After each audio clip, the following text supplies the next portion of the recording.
हमारे घर में क्यों घुसे चले आ रहे हो? निकलो यहाँ से। हमें एक मुजरिम की तलाश है जो चंद दिन पहले डाके की वारदात करके भागा है। अरे तो जाके उसे ढूंढो, यहाँ क्या करने आए हो?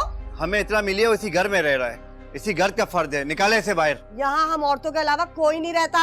इतला पक्की है अम्मा, मुजरिम को हमारे हवाले करो वरना हम तुम्हारे घर की औरतों को पकड़ के ले जाएंगे। प्लीज मुझे छोड़ दे, मैं नहीं जाऊंगी थाने।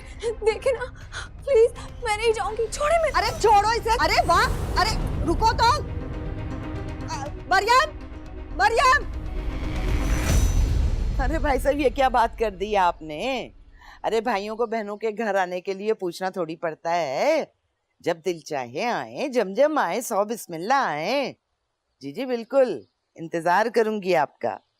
अल्लाह हाफिज, अल्लाह हाफिज।